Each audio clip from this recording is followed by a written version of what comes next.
Assalamualaikum warahmatullahi wabarakatuh.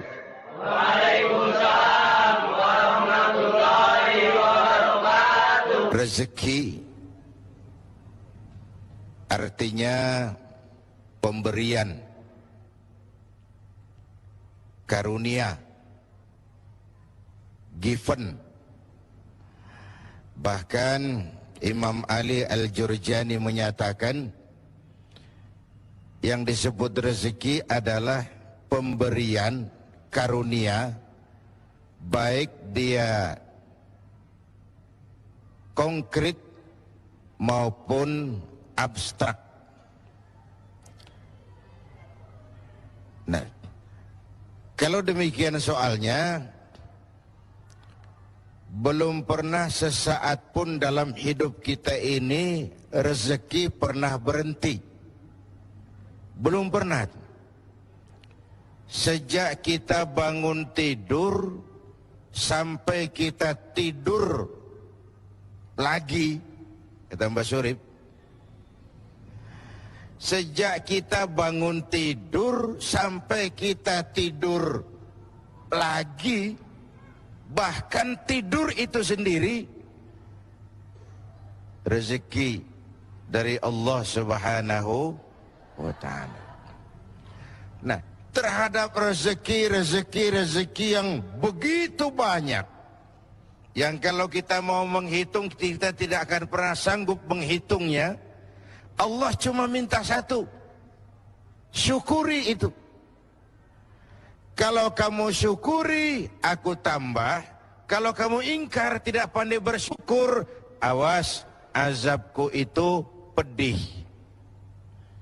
Jadi ayat ini mau bilang, nikmat bisa berubah menjadi bencana kalau kita tidak pandai mensyukurinya.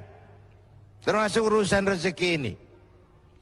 Itu sebabnya saya katakan, orang kaya bisa masuk surga karena hartanya.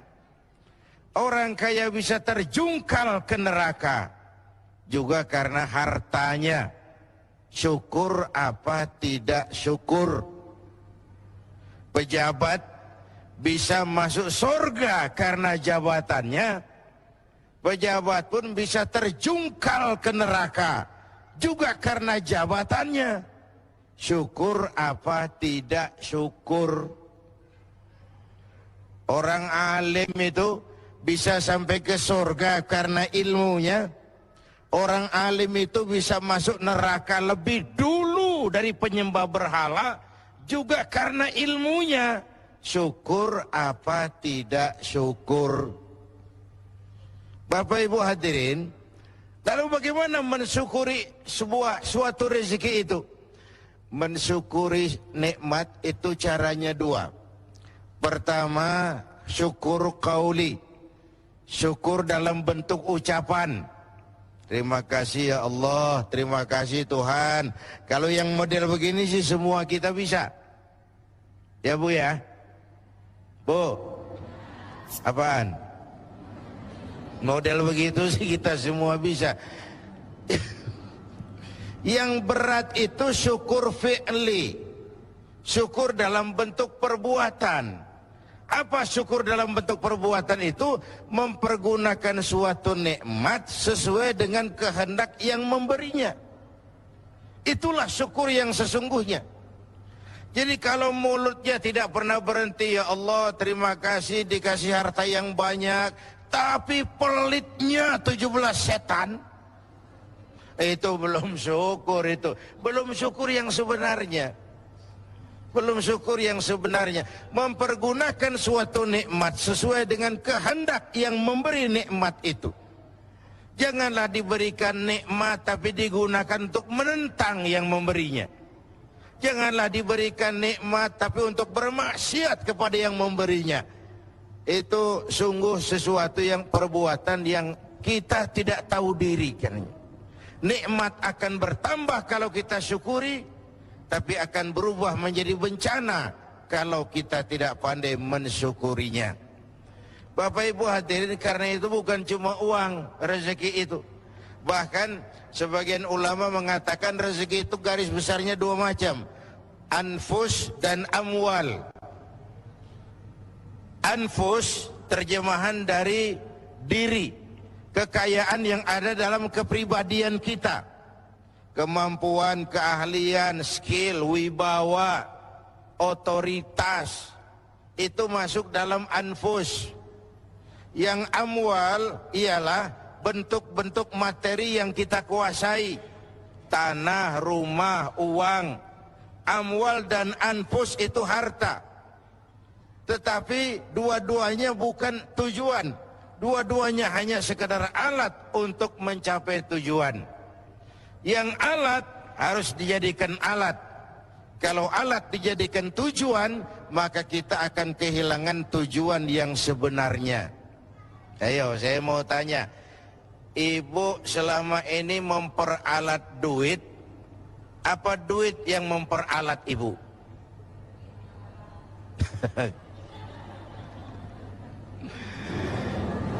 Selama ini kita memperalat harta atau harta yang memperalat kita? Kita menggunakan dunia atau dunia menggunakan kita? Idealnya kita menggunakan dunia, kita mengendarai dunia dan bukan dunia yang mengendarai kita. Tadi saya katakan bahwa rezeki apapun bentuknya itu sekadar alat, bukan tujuan. Lalu apa tujuan kita? Tujuan kita itu dua. Pertama namanya tujuan jangka pendek, yaitu fid dunya hasanah. Itu tujuan jangka pendek, fid dunya hasanah. Yang kedua tujuan jangka panjang, wa fil akhirati hasanah. Kebahagiaan di dunia sebagai tujuan jangka pendek dan kebahagiaan akhirat sebagai tujuan jangka panjang. Untuk mencapai tujuan inilah kita menggunakan alat. Alat itu namanya rezeki. Jelas Pak? Jelas? Jadi rezeki ini untuk tujuan jangka pendek harus mengantarkan kita mencapai fid dunya hasanah. Untuk tujuan jangka panjang dia harus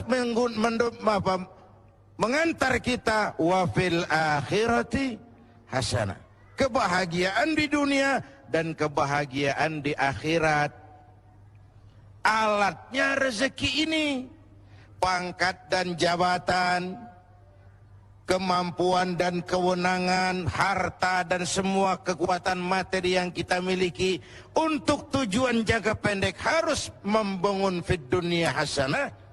Tujuan jangka panjang menciptakan wa fil akhirati hasanah. Jelas Bu? Jelas? Apa yang jelas?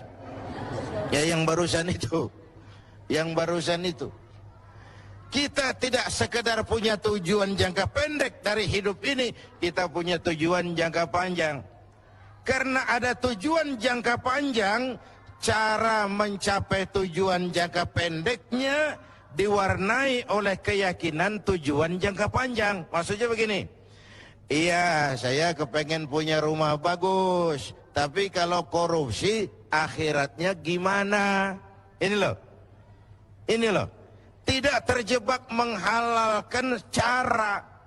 Karena orang yang tujuannya cuma fid dunia hasanah, pokoknya dunianya senang, itu mudah menghalalkan segala cara. Tapi kita punya wa fil akhirati hasanah, kebahagiaan di akhirat nanti.